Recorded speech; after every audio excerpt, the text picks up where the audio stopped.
The year is 2063. The nations of Algeria, Morocco, Egypt, and Tunisia that had been stalling just signed the agreement that would fuse them along with 50 other countries into one integrated, politically united federation. This is the United States you have never seen before, with 54 nations and more than 2,000 official languages, a single country with a population of more than 2 billion people. Welcome to the United States of Africa. Whose idea is this incredibly ridiculous concept? You might ask. 54 countries that are different politically, culturally, and economically merged into one. Relax and let's dive into the origin of this idea. The term United States of Africa was first coined more than 95 years ago by an activist and a poet named Marcus Garvey. In 2009, a Libyan politician that led Libya from 1969 to 2011 brought up the idea again and insisted that Africa would be a powerful and formidable entity if countries work to achieve the United States of Africa. دقت ساعة العمل، دقت ساعة الزحف، دقت ساعة الانتصار. لا رجوع، إلى الأمام، إلى الأمام، إلى الأمام. ثورة، ثورة. But who exactly has the authority to make this new system of government happen?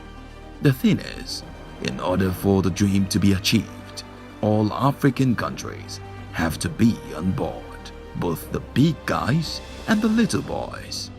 The nations of Ghana, Senegal, and Zimbabwe have always supported the idea of an African federation. Others such as South Africa, Kenya, and Nigeria, not so much.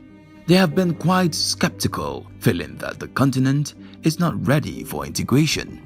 North African countries such as Egypt and Tunisia have pretty much, in other terms, said you must be kidding if you think an unstable continent like Africa, still plagued by tribalism, corruption, and civil unrest, would unite and it would be happily ever after.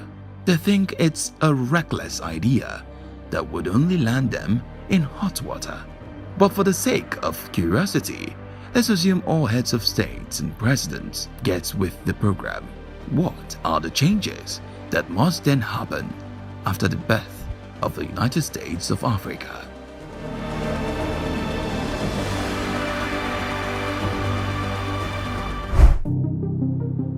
A United States of Africa calls for one continental figurehead. All the 54 presidents would resign and there would only be one leader ruling the entire federation. We are not sure how this leader would be elected though. All we know for now is that there would be one president, one parliament, and one legislative process. Visas, scratch that. After the United States of Africa is declared a thing, an African Union passport would immediately replace the existing nationally issued passports. The passport changes everything completely. It relaxes travel restrictions and exempts Africans from having to obtain visas for all 54 states. Upon full rollout of the passports to citizens, we would be able to travel from the eastern region of Africa to the northern side without any need for visas. At the moment in Africa, there are more than 50 different currencies. Every country has their own unique legal tender. With the United States of Africa, though, there would be a single currency. You know how in Europe, euro is the currency used with the exception of just a few countries, right? Yeah, Africa would also be adopting a single currency when the integration happens.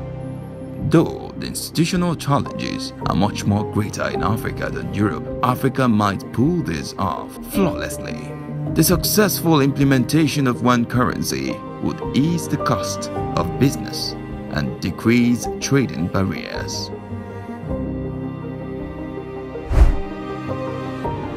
Continental Army. The new federal system would merge the military forces of all 54 nations into one strong militia, which would be the largest army in the world. All of this alongside other necessary changes like a new flag and a new national anthem would mark the beginning of this new federation. While countries like Ghana and Senegal still nurse the dream of this amalgamation, other African countries are moving past that ambition.